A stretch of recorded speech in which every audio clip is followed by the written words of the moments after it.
Up with it, North CIED, and we back with another one of Testimony Part 2. So, like I said, just going through all of that spiritual warfare, that demonic activity being blood sacrifice, it left me scarred and wounded for life. Like when I ate the devil egg, my brother gave me the devil egg, and Kinu gave me the devil egg, and he shot Mexico in the eye. They shot in the eye with the other one. It was different because this shows you that no matter what the devil wanted to get me, he was going to get me. And it didn't go through weed or drinking this time. It was through food, the devil egg. And anyway, like I said, I bugged out again as usual. I ran to Rockland County. I went to White Plains. I went to Caucasian City first because I used to work out there.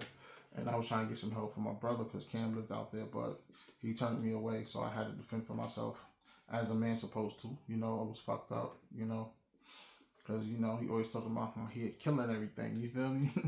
But he couldn't help me kill this problem. He was in there past the bar. So I just got up out of there. I ended up going to the mall to go get my check because I worked in the hardware store. My boy Felipe showed me mad love.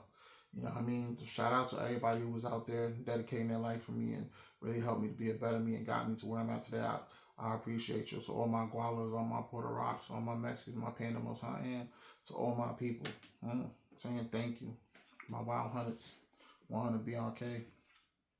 And I remember all of that happened. And, I ended up getting the bus to Rockland County. That was after, you know what I mean? Because you get the bus from White Plains, Caucasian City, to Rockland County. And I went through it. I seen so many dark spirits, so many low vibrations. I had to deal with the whole mood swings.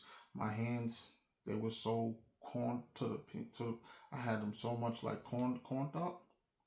Like it hurted. I felt like I was walking on eggshells. You feel me? And it was just so uncomfortable for me. It's like I was going from one blood sacrifice to the next. And then after I got through that, I still had to deal with all the symptoms, but then I was going to the next. And the next one, and the next one. I'm going to take this up so you can see me up a little more better. And it was real. Because after that, it came a time when my nephew came home from jail, hit him with some bands, whatever, and everything started changing, a whole new world order. And it was like, this is when I was working in the courthouse. And everything shifted. And it's like I went from eating the deviled egg to not being able to eat. And it was like, oh Lord, like what did I do to deserve that? Like God, like I even felt maybe God is punishing me because I didn't get the gist of this. This is too big of an ultimatum to somebody just to be doing it. This was like a death wish. But even though I know God don't move that way, he was allowing it to happen. You feel me? So I got closer with God through this. You know what I mean? I had to. I spent a lot of time laying on my back in cots, looking up at the ceiling in psych wards, with no one to call, no one to help you, and became my own best friend. Real talk. And with God. So it's not hard for me to be by myself and get along with myself because I love myself. Like I'm me. I have nothing that I'm ashamed of me.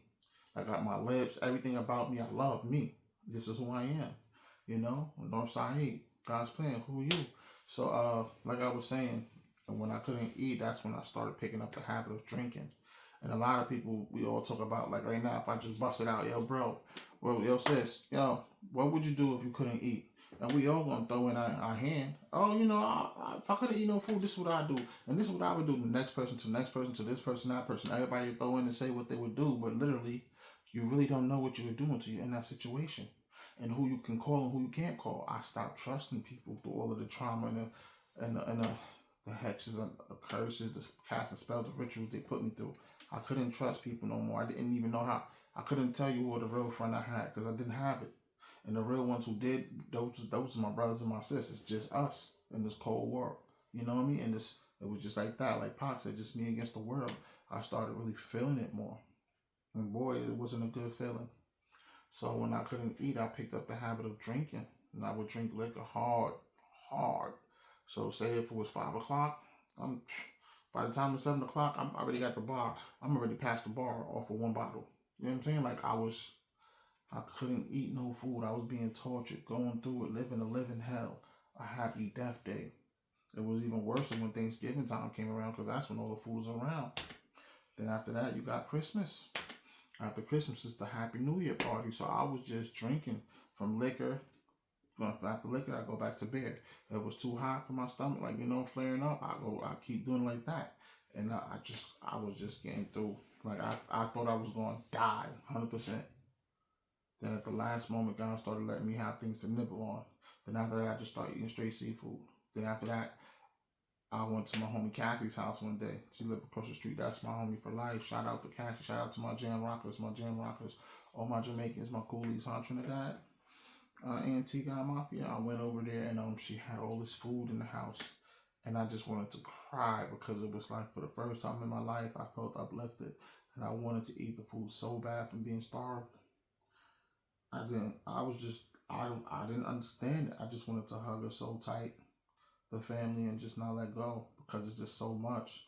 You know what I mean? Cassie, we were like best friends. We like bro and sis. We just as us since we were like yay high.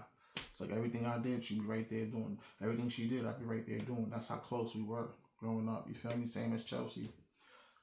You know, it was real, bro, because she had every kind of chicken, fried chicken, curry chicken, it's like for real, it was every kind of fish style, everything, and it was just like food.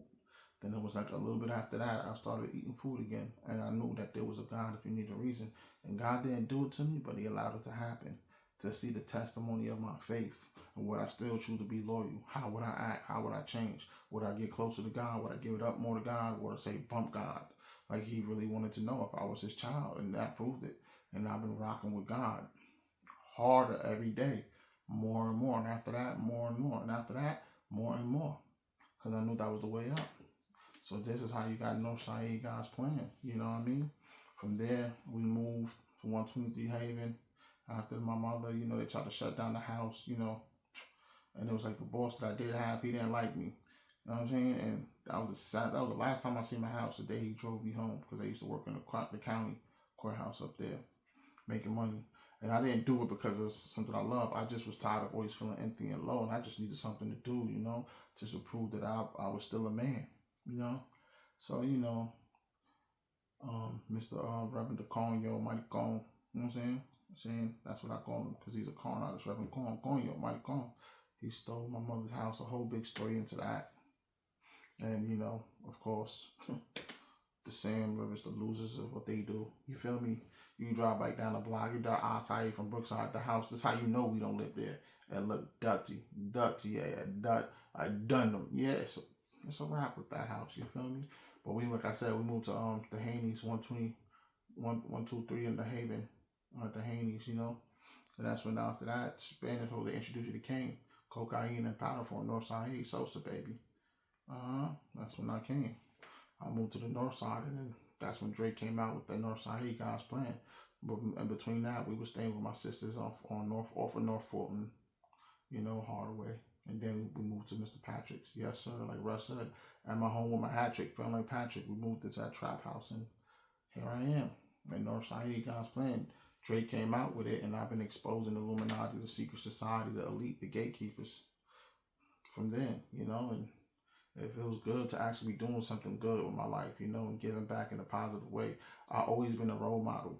I've always been a trendsetter and one that people looked up to.